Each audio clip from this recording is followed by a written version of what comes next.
समाजासाठी वेळ दिला मी, कार्य करीन दिन रात. संसाराचा धुरा तुझ्यावर, हवे मला तुझी साथ. नको जीव जीवाला लावू, असा जीव जीवाला लावू. तुला किती किती समजावू, नको रमा वाट माझी पाहू. तुला किती किती समजावू. त्या घरी दुःख पडलं त्या घरी आम्ही जाता बाबासाहेबाचे गाणे गाता, रमाबाईचे गाता, बाबासाहेबाचे दुःखाचे गाता, कोणते म्हणले ते गाता. चोचितला चारा देत होता सारा, चोचितला चारा चारा देत होता सारा. आईचा उबारा देत होता सारा, आईचा उबारा देत होता सारा. भीमाई परी चिल्या पिल्यावरी, भीमाई परी चिल्या पिल्यावरी. पंख पांघराया होता माझा भीमराया, पंख पांघराया होता माझा भीमराया.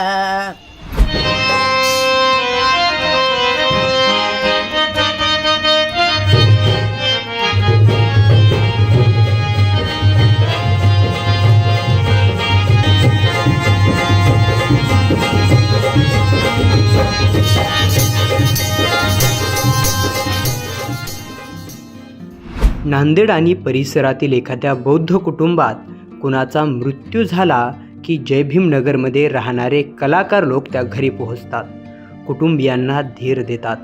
जवळचे नातेवाईक पोहोचण्यास वेळ असेल तर त्या घरात हे कलाकार रात्रभर भीमगीतं गातात. आपल्या जिवलग व्यक्तीला मृत्यूसारख्या दुःखदायक क्षणात देखील बाबासाहेबांच्या संघर्षाची आठवण काढणारी ही संस्कृती या कलाकारांनी निर्माण केली आहे. दुःखाची जागा म्हणजे ते लय महत्वाचे आहे. माय आज समजाच्या घरी घडू शकते, असं नाही की माझ्या घरी घडलं तुमच्या घरी नाही. प्रत्येकाला दुःख सुख लागून आहे. या दुःखा सुखामध्ये जो माय समजाची एक जाण ठेवते की आज समजाच्या घरी आहे. समजाला झोपीमध्ये जरी असलं तरी भजनामध्ये सांगते की बापू कवा लावून बसू नका, तुम्ही समजायचं ना दुःखाच्या जागी तुम्ही या. आज असं घड ना की तुमच्या त्याच्या घरी घडलं तुमच्या घरी नाही. दिवस असो वा रात्र, दुःखाच्या प्रसंगात त्या कुटुंबियांना धीर देण्यासाठी हे वृद्ध कलाकार त्या घरी पोहोचतात. गेल्या 50 वर्षापासून ही परंपरा टिकवण्याचं काम हे कलाकार करतायत. यामागे बाबासाहेबांची प्रेरणा असल्याचं मुक्ताबाई जोंधळे सांगतात. जे मिळून नाही ते आम्हाला मिळलं बाबासाहेबाच्या याच्यामध्ये आम्हाला खूप ताकद आहे. बघा मी म्हणालो की लोक काय निशा करून भजन म्हणतील, जोंधळे पाणी पिऊ पिऊ तिला इतकी ताकद येते त्या बाबासाहेबाच्या जीवनामध्ये, रमाईच्या जीवनामध्ये. तिला खूप ताकद आहे बाळा. तिला वाटणार की मी त्या जागी जाणार नाही. बिमार जरी असेल तरी तिनं बाबासाहेबाच्या रक्तामध्ये नक्की उभा राहते. त्या जागी जाऊ शकते. दुःखाचे कार्यक्रम कोण्या टायमाला जाऊन तिनं करू शकते.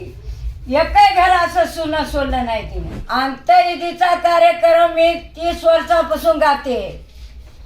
नाही त्या कलाकाराला मी जाऊन 12-12 वाजता पाणी जरी पडू लागलं तरी मी त्याच्या घरी जाऊन समध्याला झोपीतून उठून आणून त्या जागी मी काही का होईना माता दुःखाच्या जागी मी त्या कोणता येळ हो मी त्या जागी मी जाऊ शकतो. असं येणं नाही की प्रत्येकाचे जरी फोन आले मला तरी मी तिथं 4 माणसं का होईना 2 माणसं का होईना मी तिथं घेऊन मी जाऊ शकतो. नात्या गोत्याचा बाजार कसा भरलाय ठुमदार, निदानाच्या त्या येळेला जीव एकटाच बेजार, निदानाच्या त्या वेळेला जीव एकटाच बेजार. दुःखात देखील बुद्धांची, बाबासाहेबांच्या संघर्षाची आठवण काढणारी ही परंपरा कधी सुरू झाली जाणून घेऊयात डॉक्टर विलासाराज भद्रे यांच्याकडून. ही जागरणाची परंपरा माझ्या माहितीप्रमाणे नांदेड जिल्ह्यात संतराम महाराज होते, नवपते.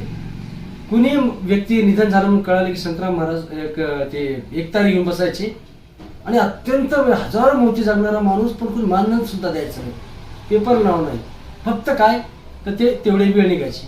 त्यानंतर त्यांचे चिरंजीव मोहन नवपते, गीताबाई नवपते, निवृत्तराव भद्रगे हे वेगळ्या वेगळ्या पार्टी आता. निवृत्तराव भद्रगेंची पार्टी, करण जोंधळे, मुक्ता मावशी जोंधळे, केसरमाय गोटमुखे, कालवश गौतमराव गजभारे, तारू अण्णा, त्याच्यानंतर आपले मधुकर हनवते, असे म्हणजे आणि मला माहीत नसणारे सुद्धा असंख्य असतील.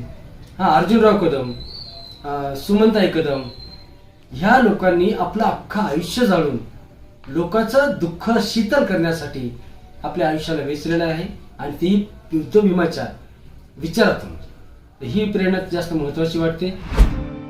गेल्या 40 वर्षापासून केशरबाई गोटमुखे, मुक्ताबाई जोंधळे, गीताबाई नवते, सुमनाबाई कदम या कलाकार महिला कुठल्याही आर्थिक मोबदल्याची अपेक्षा न करता दुःखद प्रसंग ओढवलेल्या कुटुंबाचे दुःख हलके करून बाबासाहेबांच्या विचारांचे जनप्रबोधन करत आहेत. हे कलाकार आता वृद्धत्वाकडे झुकलेले आहेत. समाजाचे दुःख हलके करणाऱ्या कलाकारांचे उतार वयातील आयुष्य सुखी करण्यासाठी समाजाने पुढाकार घेणं गरजेचं आहे. तरच अशी समृद्ध परंपरा पुढच्या पिढ्यांपर्यंत जिवंत राहील. कुलदीप नंदुरकर, मॅक्स महाराष्ट्र, नांदेड.